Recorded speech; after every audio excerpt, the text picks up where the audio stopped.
Hey everyone, Good morning.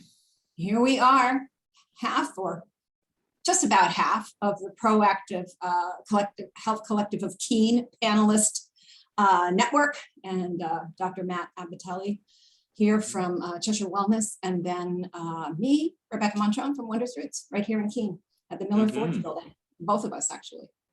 So glad to have you with us.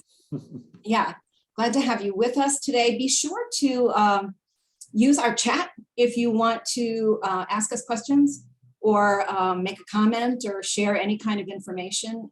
That's really wonderful. Please do.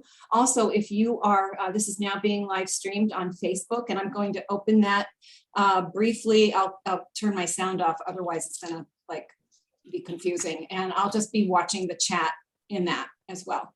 So if people want to chime in.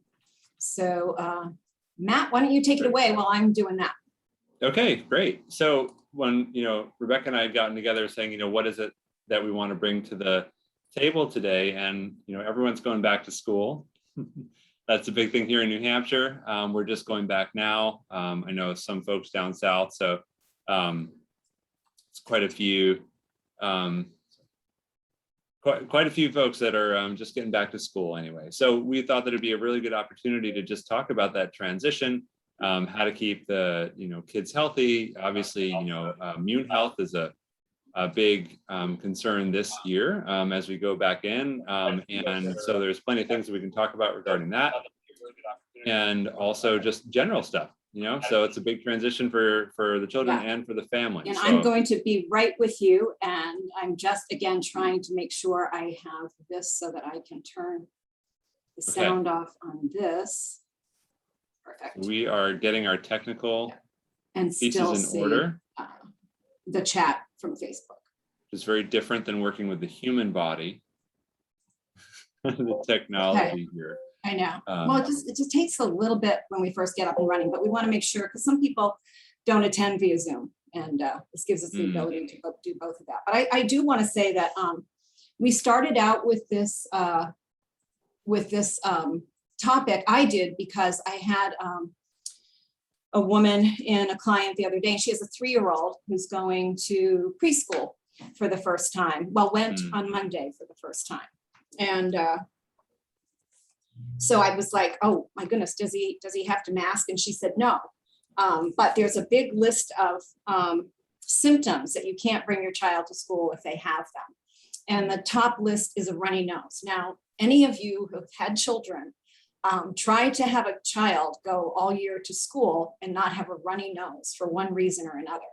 But the problem is at least the school policy in this situation is if the child has a runny nose and then these other symptoms in order, like a fever or cough or whatever, you have to take the child out of school and you can't go back for 10 days.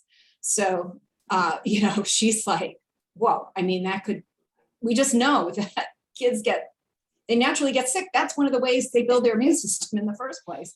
And that's a good point to make, because when you're thinking about children, we're thinking about a developing immune system. So it's really important to acknowledge that their systems are developing all the time. So while something may come in and out of an adult system and not even notice it, they're going to get a little bit of a runny nose, which is their way of expressing health. That's one way of looking at that. Rather than a symptom, you can see that as an expression of health. And I think that that's a really important thing to understand when we're looking at development of immune and children. Absolutely. And it's very important for kids to be in contact with microbes and viruses and things like that, because it challenges their system and the system becomes strong. This is a clear example of how we've handled COVID completely wrong, because if we had all just been exposed as this thing was circulating about, we've built up our immune systems. Most of us do. Some people with every illness, depending on other things going on, have a problem, but we didn't allow ourselves to do that. And so now we've got all of these rules in place as people go back to school, and we want to do things that allow for the natural processes of challenging the immune system, but also kind of reinforce things with nutrition. I would say, adequate sleep, good family relationships, living in a more stress-free environment is really important, because stress definitely weakens the immune system. So there we can go all over the place with this. Oh, there's so many things to talk about here. Yeah. And I love that. And so just maybe for a little frame, as we're talking about these like really big building blocks. So, myself and my wife, Dr. Tisa, we are chiropractors. We focus on the neurology. We're not a, traditional rack 'em, crack 'em office, where we come in and just, snap people's necks or whatever. It's not that type of thing at all. In fact, it's very gentle. We're really focusing on the actual neuroscience, what's going on throughout the whole body. So when we look at that, we have to look at, what are the things that also contribute to health? And Becca, to your point, when we're talking about nutrition, I think and this is good for adults too, but especially with children, thinking about nutrition, think about it as nourishment. So what is it that we're doing for nourishment? When we're thinking about sleep, thinking about it in terms of rest, and we all know that kids need to move. So rather than like them getting exercise, thinking about it in terms of like movement. So if we kind of look at those three things, so in nourishment, instead of nutrition, we look at rest instead of sleep, and we look at movement instead of exercise. That helps us to see more of a holistic circle, right? In terms of like what's actually happening during the day and what are the small things that contribute to that, making it really easy versus the big questions of like, what diet should I have, and how much sleep am I supposed to get? And are they getting enough exercise? That's a little too linear and can be limiting in this case.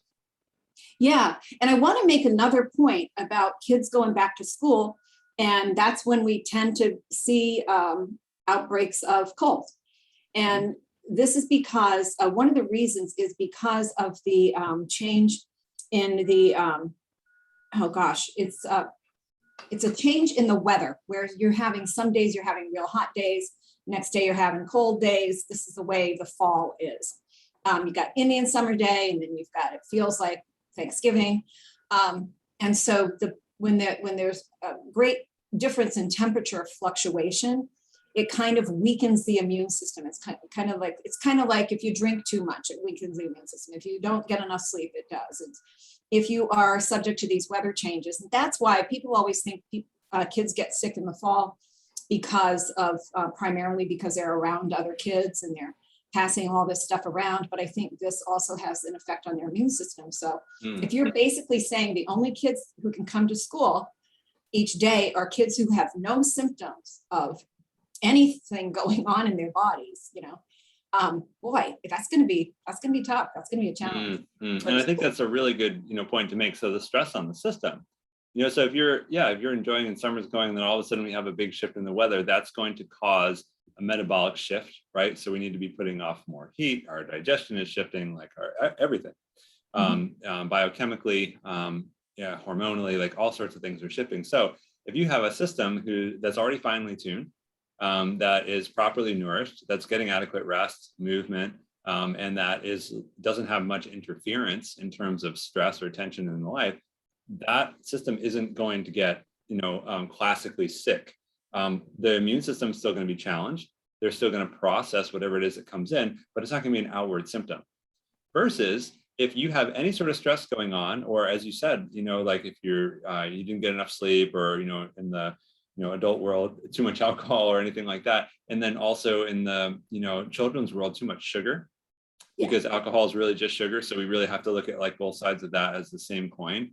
So if there's been too much sugar, what you're doing is you're actually offering a challenge to the system that's above and beyond what's normal. So if the system's already challenged because of lack of nourishment, lack of rest, lack of movement, too much stress, then when it does get a little bit of a bug and we're in a flux and a big change anyway, what's going to happen? An expression of symptom of some kind. Yeah. And I want to talk about the sugar thing. That's why we see so many kids get sick at Halloween time. Right. Yeah. I know my so simple. My chiropractor years ago said, he said, Becky, I mean, it's amazing the kids in this practice that get sick around Halloween. And that sugar really does interfere with the immune system. This is really an important thing to talk about, because we placate our kids and we love to give them treats. We love to indulge them. We want to, we see their faces light up when you give them a candy or something. So it's tempting, but just know it's sugar, glucose actually in your macrophage cells, okay, and the ones that kind of go after your white blood cells that go after something that's going on. That the pathway in for vitamin C, which is huge for the immune system, is the same pathway as for sugar. So you basically, with sugar, over sugar in your diet, you are going to be impairing your natural immune system. So I would say that's a really important thing. Find things that are treats that don't involve refined sugar, Huge. fruits, things like that. So yeah, I think that right there is a big one. Mm-hmm, mm-hmm. Yeah, and we have to really think, what's the overall, one of the things we look at in chiropractic and when you're looking at the neurology of the system, like what's a positive survival value for the system versus a negative survival value, right? So we all know that there's things that we do for ourselves that contribute to our well-being. And the more of those we do, the more momentum we create in our life, and the easier it is to sort of surf the changes as they come up, whether that's adapting to a new school system, or just even going through a transition as a family, or even going through a personal transition in life, whether it's retirement or anything else. Those are all big stresses. So we set ourselves up in a really good way, and then we're able to really handle whatever it is that sort of comes down the pipe. And then here's how far reaching this can be in regards to sugar, so sugar, like you said, Becky, it's like a really easy way to, it's sort of an instant gratification. Like, it makes everybody happy. It makes you feel good. Like, everybody loves a little sugar rush, maybe, not always the crash, but depending on how you use it. But there's other things in life too that contribute and bring us just as much pleasure, if not more, and that actually precipitate real joy versus like a momentary happiness, which is sort of like the happenstance of sugar. Yeah. It's the root of that word, right? So it takes more energy to be able to create situations that bring about those states. Like, it's much easier to just like sack out on the couch and binge a Netflix show than it is to actually get up and go out and do something with the family that's going to precipitate those states and have that biological reward of feeling good because we've engaged in something. And all the little choices that we make along the way are like little ankle biters or leaks in the bucket. And what ends up happening is that we don't have the energy to sustain what it is that we really want to do. And so we default to a more like neutral or like low neutral program, which is when we sort of like what we call in this office duck and cover, and don't actually get out there and do things. Wow. Yeah, that makes a great deal of sense. Now, I did tell this mom, asking about her 3-year-old son. So I did recommend a nice multivitamin for children.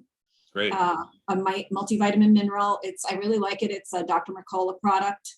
So it's very well put together. It's got the right form of folate, which matters to me. A lot of people wouldn't know why that would matter. But it's got your vitamin D in there. I think there's a full 2,000 international units, which is fine for a child. And it's got the zinc and selenium and all of those things, that vitamin C, all of these things that boost the immune system, and also the B vitamins that help mitigate stress.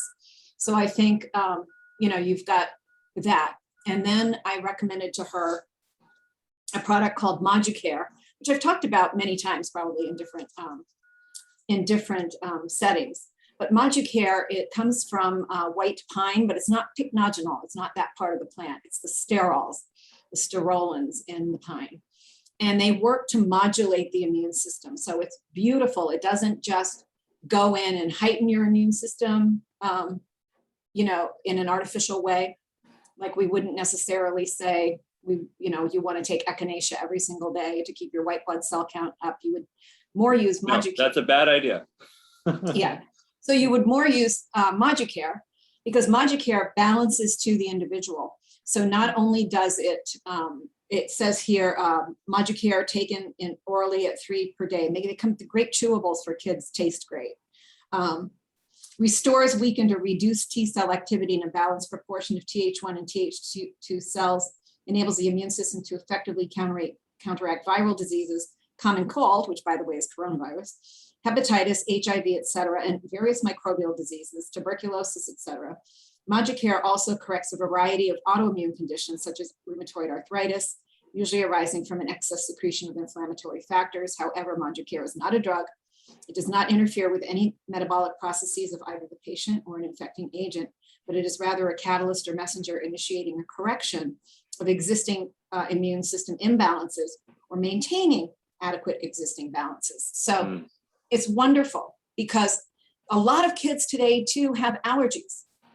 Okay, and those allergies can come out as runny nose and all of this kind of thing. So Moducare is great for that. If you have a hyperimmune response, which could be an autoimmune illness or something as simple as ragweed allergy or whatnot, it's going to help with that. But if you are exposed to something and your system needs to rise to fight it, it's going to do that. But it's going to do it selectively given what's going on in your body, what's going on in your environment that's interacting with you. And I love that, like what's going on in your environment. And I mean, so we live here in the Northeast, and one of the, if you walk out on the landscape, something that you'll see is towering white pines. I mean, the white pine that we have growing here, it literally creates a cathedral in these forests. They're absolutely beautiful. And so we're surrounded, it's like, here we are, like that list that you just ran down, like how many people listening today would love to have half of that list as sort of like part of their constitution, right? What a level of health that we would have. And so there's obviously, products that we can do for that. And you're surrounded by white pine, Yeah, but you know what? I was wrong. It's maritime pine. It comes from maritime pine, but it's another pine variety. Yeah. Okay. So, so there's a slight difference, right? Yeah, but we've been using white pine, which is really wonderful for antidoting spike protein, both from COVID and also from the vaccine. So yeah, pine is amazing. And the different parts of the plant that do different things is really cool too. But so those are two like easy supplements for kids. That's not hard to do, not expensive, and just to give yourself some insurance to kind of overcome things we've got a lot of kids with immune systems now that are very different than when I was growing up. We have many more allergies, many more kids with allergies, which is immune system dysfunction after all. And then we also have, we've got things going on with kids that weren't always the case back, I'm a lot older than you are, Matt. So back when I was in elementary school, so yeah. So I think that's an important thing to bring up. Not that much older, by the way, but I think that's an important thing to bring up. I think it's an important thing to bring up because it is changing. The landscape is changing, literally. And if we were to take a look just simply at like the toxic load and the microbiome of the children now. So toxic load is something that's inherited through generations. So the mother passes on her toxicity to the baby accumulates their toxicity, they pass it on to their offspring, and et cetera. So it's been building up over the generations. We've cleaned up a lot of our environmental practices, but those are just the big ones you hear about. There's plenty of stuff still going on. And of course, we're doing an awful lot of things on a very small planet that contribute to a higher toxic load. That coupled with things like the poor nutritional options, such as like a children's menu in a restaurant, which by the way, you want to give your children like a little boost in their health, like never order off a children's menu again. Like just throw it out. I mean, if you look at those things, it's nothing but like refined food, fried food, sugar. It's all made to just basically like keep the children happy so the adults can have a meal. That you're not doing them any favors. No, and you're not developing their palate. I mean, the palates, if you feed your kids variety. I remember one time my daughter was little, I think she was like 4, and her best friend next door was 8. They had a blast together, but I made this soup called potage paysan or something like that. I don't speak French, so I'm not sure exactly how you say that, but it was brown rice and tomato and broccoli and tamari, and it was yummy. I can't tell you everything else that was in it. My daughter loved it. Erin was like, forget it. I mean, absolute what? And she was 4 years older than my daughter. But the thing is, if you start feeding, the first solid food I fed Krista was homemade liver pate. So, I mean, so, and it was delicious. But if you raise kids, if you start kids out with savory foods that are different, and they don't have to like everything. There are so many healthy foods. You don't have to push like you've got to eat every single vegetable known to man. But I think that if you also don't spoil the palate with excess sugar. Now fruit doesn't taste sweet because I'm used to candy. Right. That kind of thing. Right. And there's been plenty of studies. I mean, if you kind of look at like, I know there's, mixed ideas in terms of like alkaline versus acidic and the diet and like, et cetera, like how to keep things alkaline or how not to. And one of the things that we do know is that when a system leans toward a more acidic constitution is that the taste buds start to go flat too. So people's like, they have an aversion to bitter greens. They are more drawn towards sweet foods and sugars and things of that nature. And then as the body starts to lean toward a more alkaline constitution, suddenly there's nuances within those bitter greens and they're no longer, unpalatable. They start to become very like almost intriguing with their foods, and that we get much more developed and like, it's like the sensory organ that we just didn't have before that's coming back online. And I've watched this shift with plenty of people when they start cleaning up themselves and their diet, start eating foods that they otherwise wouldn't eat. The same is true for children. Yeah. And I want to say you can, I know everybody's busy and everything, but one of the great things you can do in family life is have the kids be involved with the cooking and the meal preparation. We had one year, my husband was moved down, his job took us 1 year to New Jersey. And so for that year, I homeschooled Krista. She was 8 at that time. And I got this book, Cooking for the Month, I think it was. And so it was really interesting because there were certain things that you prepared and froze, but then they had like the menu prepared also with all the fresh things, salads. And I mean, it was all set down, but it was fun because we could do those things together on the day when you do all the cooking and do all of that. And I think it also, Krista, Dale and I both love to cook. We love food prep and all of that. We're foodies, and our daughter is exactly the same. I mean, exactly the same. So you can kind of they'll follow suit, right? They'll follow suit. Whatever you deem important, that's what they're going to grow up with. Yeah. So I wouldn't. But I'm just saying too, if you can do that, and then you can have conversations about why this is so good for you. What's in these blueberries? What do you talk about that? That's education. Yeah, super important. And then understanding what the superfoods are, and blueberry is another good example. And, talking about pine earlier, like there's so many things that grow that are out on the landscape that we have here that are naturally designed, superfoods to keep us super healthy. And we live pretty isolated from that, like I'm in a big mill building right now. And, I drove here in a car, and passed all the streams and rivers and hills and didn't stop once. So I really came out of one controlled environment in my home, drove through all of this amazing landscape with all of these medicines and foods all over the place, and then walked from my car into the office, and it's almost like when people have that sort of a routine, it's like, you don't even notice that you're outside unless you step in a puddle sometimes, right? It's like all of a sudden like, oh, my foot's wet, that's how they interact with outside.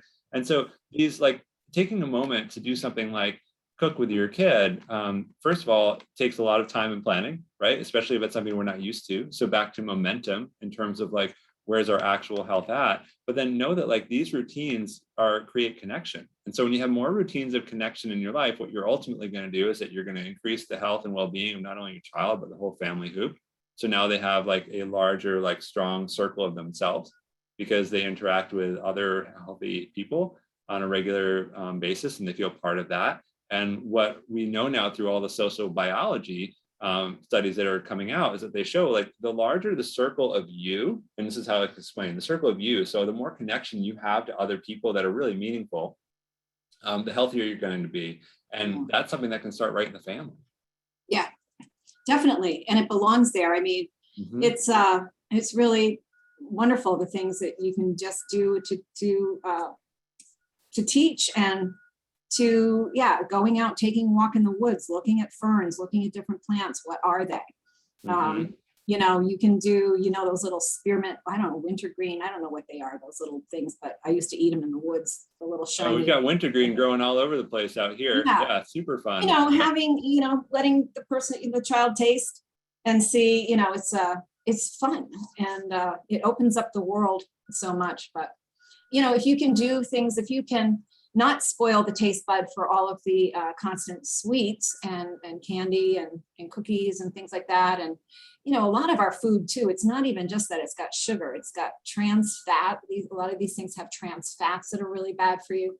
A lot of these, we live in a toxic food supply right now with the pesticide spraying and things. So, you know, the best thing is go whole food as much as possible. And I'm not opposed to, you know, a nice good ice cream with some berries on it or something. You know, that to me is a treat. It's much better than a devil dog, you know. Right. We have a thing that we say, like, never refuse birthday cake. You know, like we don't celebrate. That's bad for the soul. Yeah, never refuse birthday cake. And at the same time, what is at the center of your table throughout the week matters. You know, so if what is at the center of your table throughout the week is great, wholesome food, and then on Saturday, suddenly there's, you know, some birthday cake from the big chain supermarket that doesn't have anything real in it, except for maybe a trace of wheat somewhere. That's okay. You know, yeah, it's not going to kill you. It's what you do every day. What you do every day. You do every day. Yeah. Yeah. Yeah.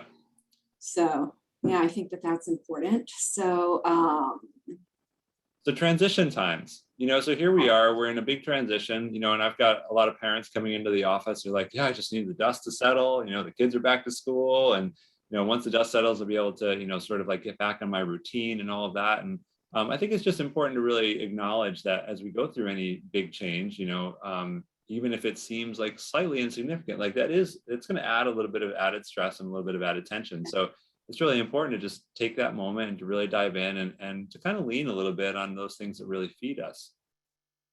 Yeah. Plenty of things you can do for that. Yeah.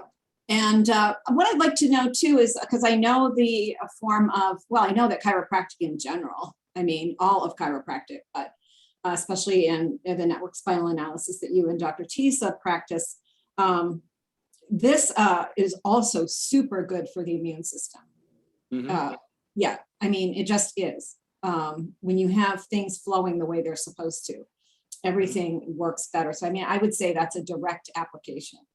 Yeah, without a doubt. I mean, all the research shows that, you know, post-adjustment, the white blood cell count can go up by 40%, you know, in a healthy way as necessary. Yes. You know, we're not talking overactive systems here. We're talking about actual ability to respond, like response ability of the physiology goes through the roof. Yeah, it's a no-brainer. I mean, chiropractic kids just honestly, like, they don't really get sick. And when they do, they bounce back really quick. Yeah. Yeah. It's wonderful. Yeah. So there's that. So what else? And what else can we say with regard to that? Again, we're talking about, you know, I think we've hit the main things, the diet. I think I could talk a little bit about mechanical distortion, you know, in the spine, because one of the things I see a lot is I see, you know, kids with these, especially they have these huge backpacks, right?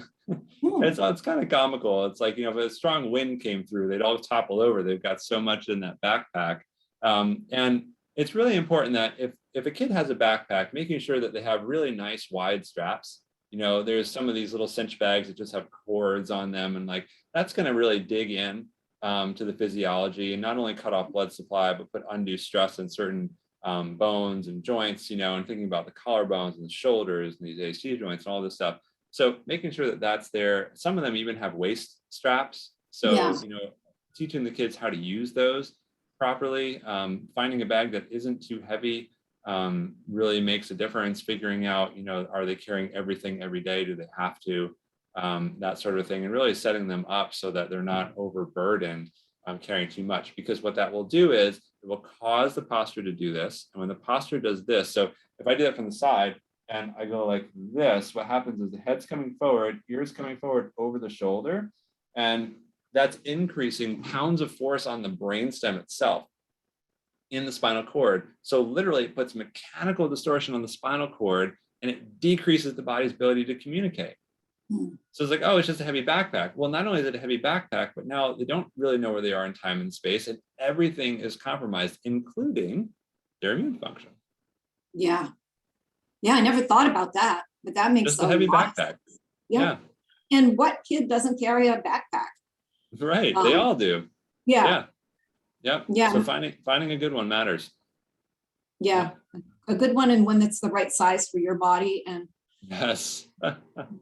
and then trying to not put, I know I'm guilty myself of my bag over there, which isn't a backpack, but, I don't plan every day what I'm going to put in it and take out what I don't need, but it might be worthwhile to do that because you can just kind of keep a lot of stuff crammed in there that you don't need to take home and you don't need to then bring Yeah, back. I bet you that's probably almost all of us, right? That are listening today. We probably all have something that we take with us every day that has extra weight in it that we don't really need, and how many of us, especially adults, it's very fashionable to have a one strap bag, so we've got a, satchel, messenger bag, purse, anything like that, that's going to basically sit across the body on one side or the other, and just switch back and forth. If you don't want to do the double strap, just carry it on this shoulder one day, carry it on this shoulder the other day. We have a lot of people come in like, well, I don't know, I always carry my purse on this side. Like, well, okay, yeah, so move it over here and then see what happens over time. Just a simple little thing we can do. Yeah, and it's stuff we don't think about, unless someone brings it to your attention. I mean, it's just the last thing you're doing.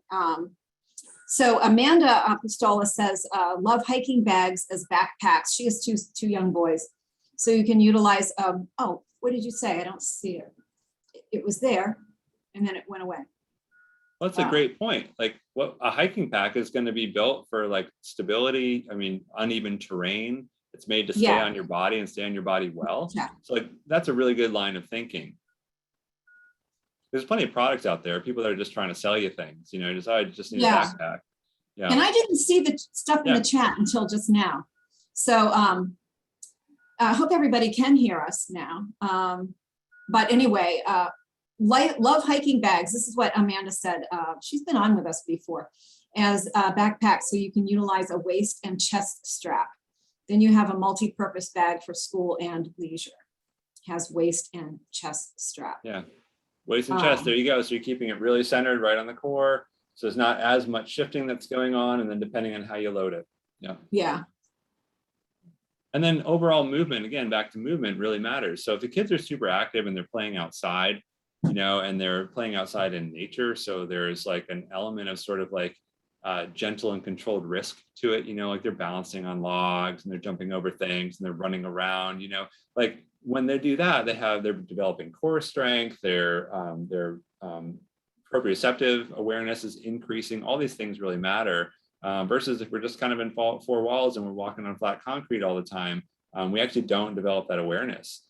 So, in that case, they're much more likely to run into trouble than someone who's bouncing around outside.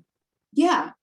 Yeah. Bouncing around, again, not exercise, activity, like you were saying, it's not like, you're doing a formal, whatever, all of that play is so much activity for your body. It is exercise, but it's also, you're playing King of the Hill or whatever, and you get pushed over and, you fall down and you roll down, and your kids are more like Gumby, so they just get back up and spring back up, and they're very flexible. So that's really important. I do have to comment because I'm a little amused because we haven't mentioned hand sanitizer or overwashing the hands.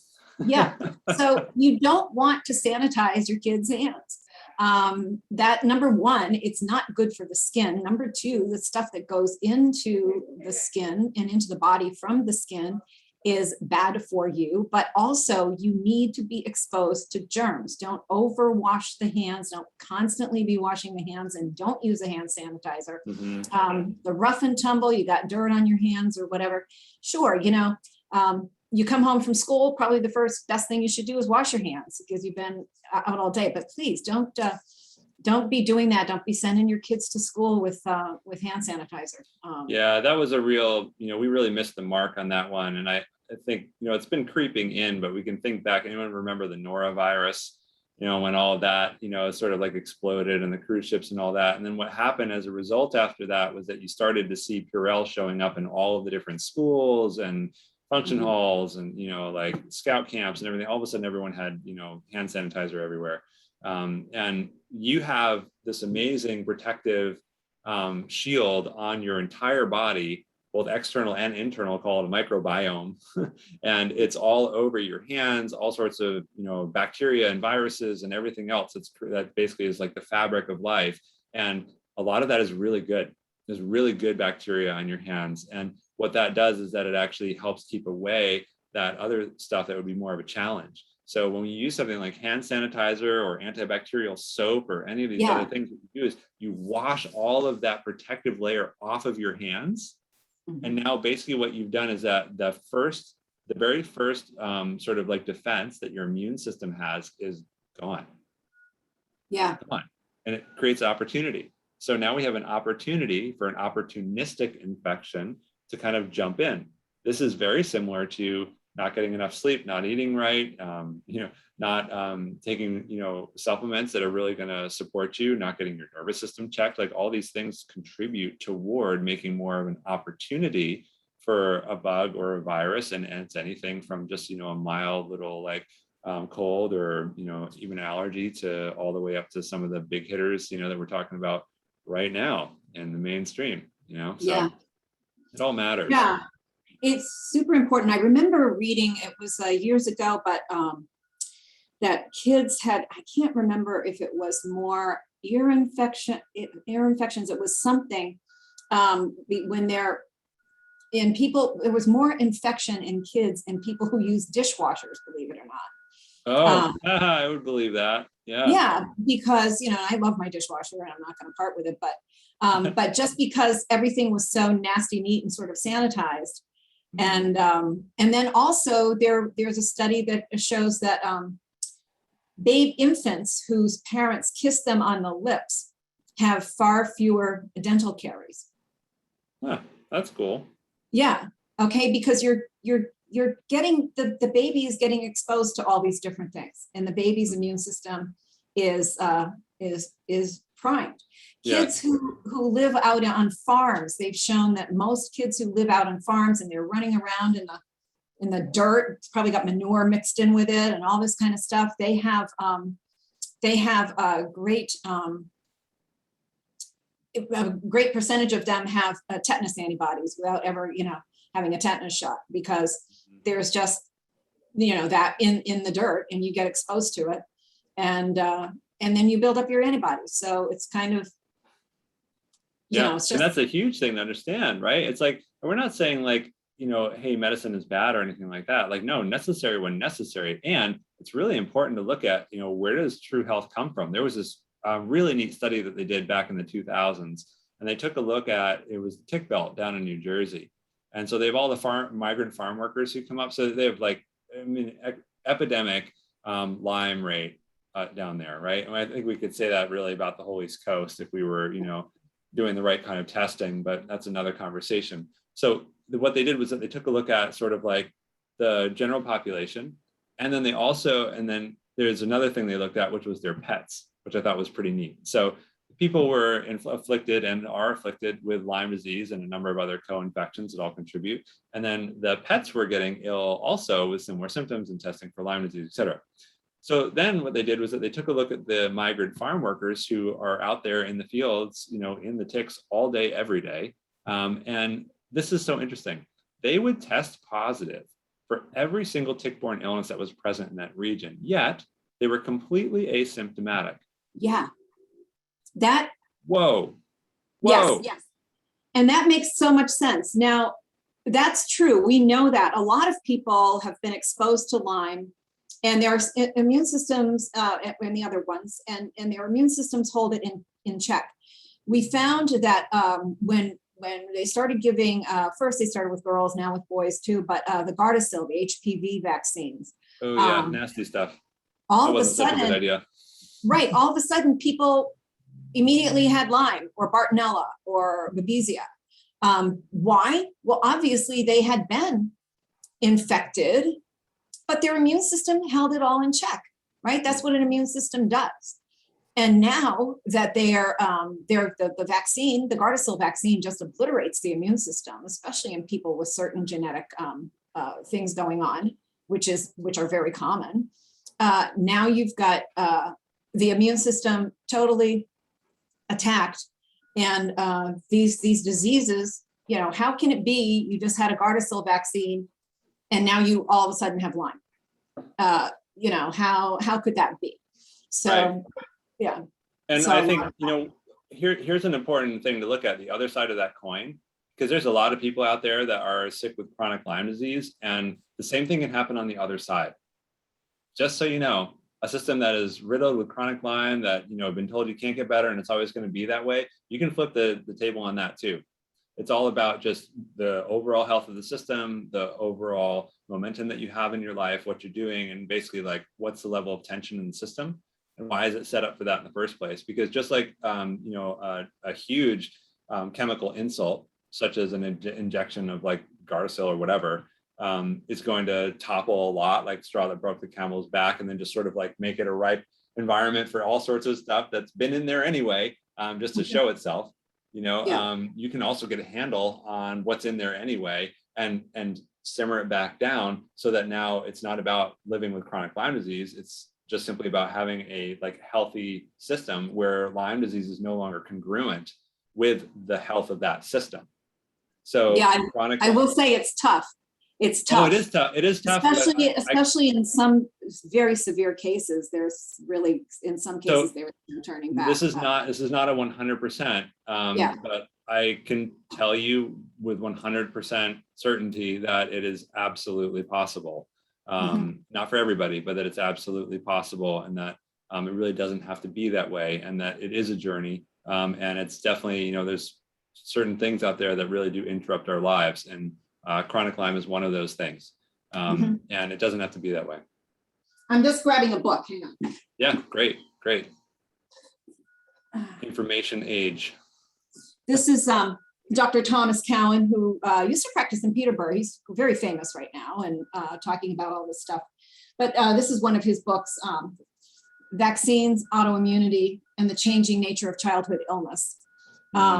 Very interesting. And again, it's interesting because they found, one thing he says in here is that people who didn't get measles, there's a correlation between higher incidence of cardiovascular disease. That's measurable. There are certain illnesses that we were meant to get and build up our own defense, rather than doing it this other way.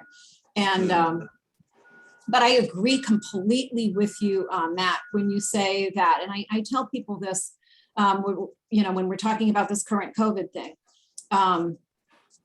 that really the things that help you prevent getting COVID, help you get over COVID, and help you deal with the poison, with the substances in the vaccines are really the same things. We even just learned, I had seen it before, but it really came to my attention this past week, that glutathione is what, which is what I use for all of that. I have people on glutathione and a good multivitamin mineral, basically. And then, so that it stops the cytokine storm, it antidotes the spike protein, but it also detoxes the graphene oxide, which is a huge component in poisonous component in these vaccines. So what I love to tell my people who come in and say, yeah, they got the vaccines and stuff, I don't say, oh, well, all is lost, you shouldn't have done that. It's like, no, the same things that we do for keeping your body and your system healthy in general, and I'm just mentioning those things, but we've talked about a lot of things. Yeah, there's plenty more. Yeah, that would all apply. That everything we've talked to this point today. But so don't you can still reinforce, and the body is amazingly made to seek homeostasis. So it's always trying to correct problems, to bring things back into balance. And if you provide the raw materials for doing that assist the body in doing that, then you're going to improve. Yeah, you can adapt to anything, and we have plenty of people who come in here that have been through the medical model, and it's just it's not working, and Becky, I know you see the same. And the first thing we have to do in that case is heal from all the medications that have been taken, and guess what? Your body can do that, with some exceptions. Sometimes there's something that's created such an insult that there becomes a limitation to the very matter of the body, and there's examples of that, but it's just, then what we do is that we simply help the body adapt to whatever the current situation is. So, may no perspective, may no story be solid. That's the most important thing to understand there. Like, no matter what you hear, no matter what you've been told, like, may it not be solid. Miracles happen every day. You can heal from what you need to heal from, whether that is biological or whether that's man-made. The body has the ability to do that. Yeah. I was talking about the woman who has the 3-year-old going to preschool. And I just wanted to put a plug in for Allison Millar, who's in Hawaii right now, who is normally with us, acupuncturist here in Keene at Basic Balance. And so my client is also seeing Allison, has been seeing Allison for several months. Started seeing her, I guess it was 3 times a week to begin, and now I think it's twice a month or something like that. But she just raved. I mean, how much better she feels as far as her stress level, as far as just feeling good. And so this is, she said, I've thought about acupuncture before, but I thought it doesn't really seem to make that much sense, and how that works, or what would I really expect? And my daughter sees Allison every time she visits, and our daughter has also seen several other acupuncturists out in the Philadelphia area where she lives, and just always immediately responds so well to her treatment with Allison. So so those are her choices right now. This woman's choice is she's doing some work with me, and she's doing some work with Allison, and together it's supporting things. Yeah. Yeah, and I mean, these are the things that we're talking. I mean, that's a wonderful way to stack the deck in your favor. That when you're seeing practitioners, like you see Becky at Wondrous Roots, you see Allison at Basic Balance, like these places are really some gems, and not only just like in our region, but like period, like they are just like, so thank you, Becky, for doing what you do. And well, likewise, Matt and Tisa right? too, and Jean Clerkin, who's not with us today, but yes, and we share in the care of many person, your practice and mine.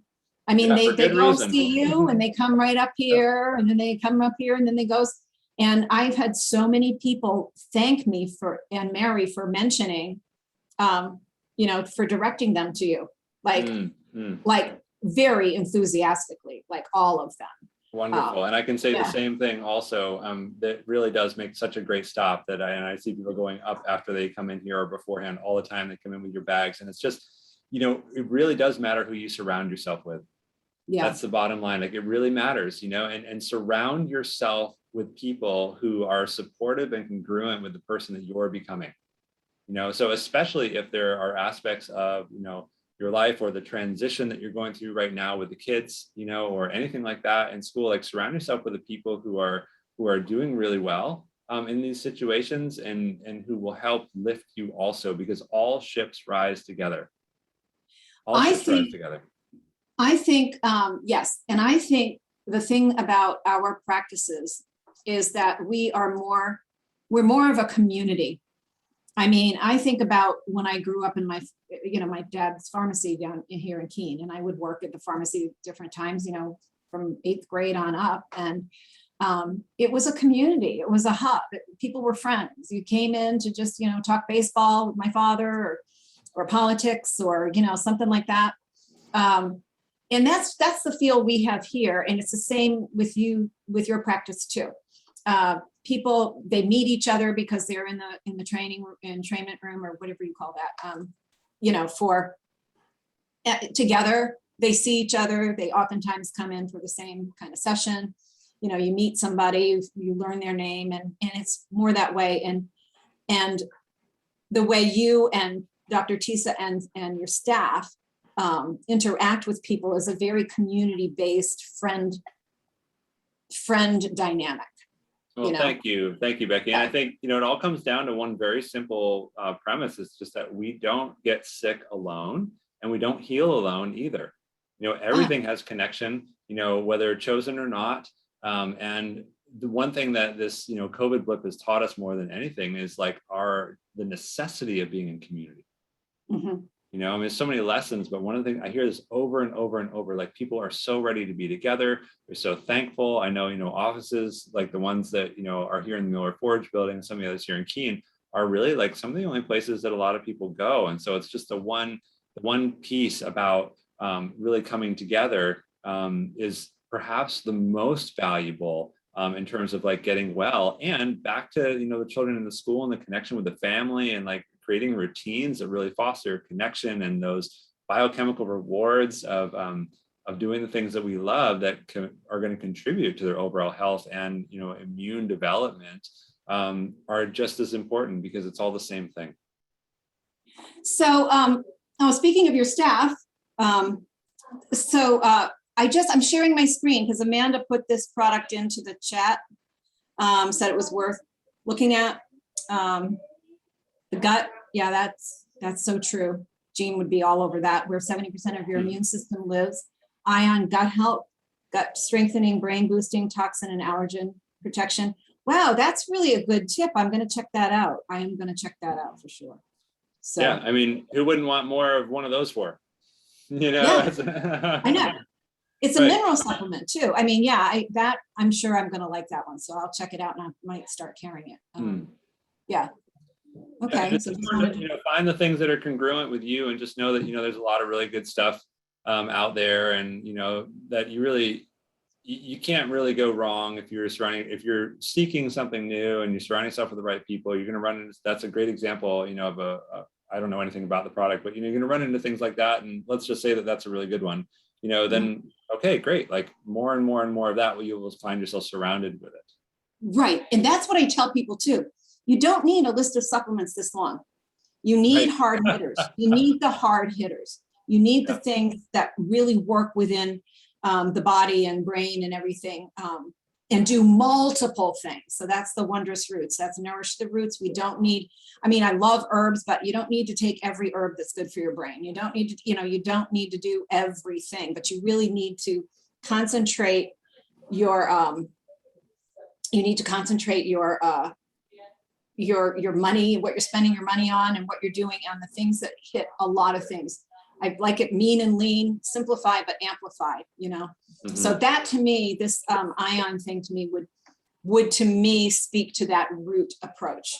Very much it fits with my mind in thinking of that thing that I don't have something doing right now that I have people do. You know what I'm saying? That fits something I'm not already doing. Yeah, and, right on.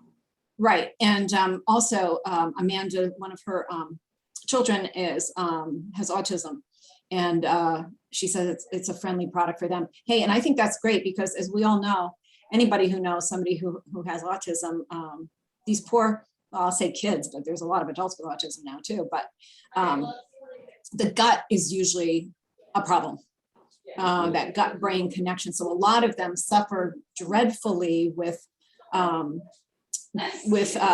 constipation and just such a difficulty moving their bowels and things like that. So I think that really does hits me. But Amanda knows me. She knew I'd like that. Yeah. And that's, another example of, it's really easy to, and think about like, there's so much going on in that situation, right? So and it's easy sometimes in a situation where there's so much going on to reach for something easy, so kind of getting back to like the sugar and the refined foods and things like that, while knowing that it's so important, that the nourishment is so important. And in those moments, the example, Amanda, that you gave today, it's wonderful, because what a huge difference that can actually make for people, and that's something that you can do to take a step in the right direction. Yeah. And I want to say, Amanda won't mind if I do this, but talk about, community and getting back out with people. It was after, when things started to lighten up with all the COVID stuff, when it first started to lighten up and everything, and Amanda brought in the boys. And one of them said, because they first went to the dentist, and he goes, "This is the best day of my life." He said, "First we went to the dentist and then we came here." And I thought it was hilarious. I'm like, that shows, what these lockdowns have done. A dentist and going to Wondrous Roots is like the best day of your life. It was so cute. Yeah. Back to connection, it's like, it's so important. And there's so many things that we can do to really foster that. One of the easiest things that you can do to foster connection with your children is to harvest their stories. I think that's something that kind of gets missed a lot is, we all know the moment where you're like, hey, how was your day? And the kid's like, fine. Mhm. It doesn't really engage. And the truth of that is it comes from a moment where there was something that was really important to them that they wanted to tell you or someone else about, and they kind of got shut down, like, oh yeah, later, it's not that important. So when the kids are excited about things, best day of our lives and all that, like, harvest the story, pull the thread on that stuff, get them talking about it. And it may seem like, oh, I don't have time for this, or it's the kid, whatever. It's so important. It's really, really important, because what it will do is it will create a thread of connection between the two of you that they'll be more likely to tell you a story. And I guarantee you there will come a point where that is of tremendous value for both of you. And so it's an easy way to just like foster that, level of health now. And that alone, the stress is going to go all the way down. One of our daughter's best friends, they grew up doing this at the table, and she was visiting a few weeks ago. And so we did this. And what it is around the table, as you're eating dinner, everybody shares what the best part of their day was and what was the worst.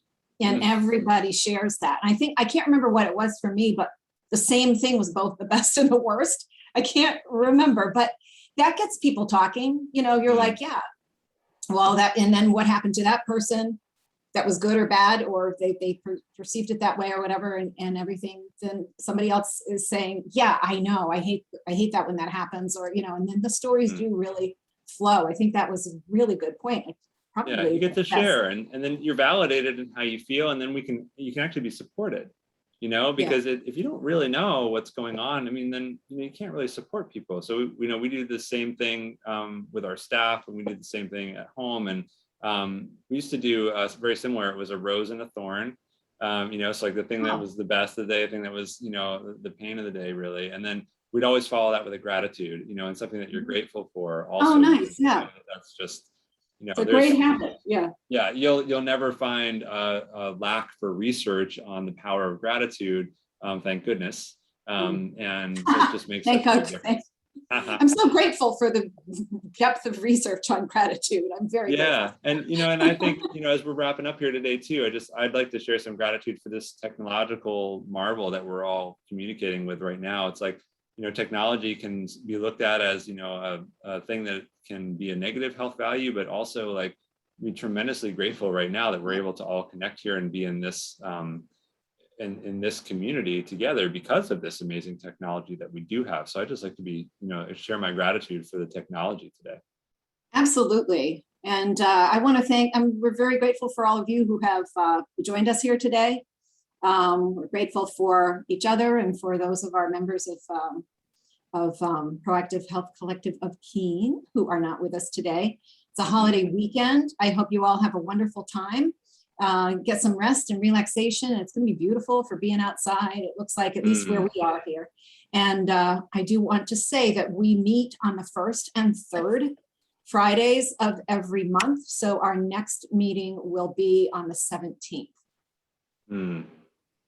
All right. So we'll see you there. And until then, we're grateful in advance for a tremendously easy transition back to school.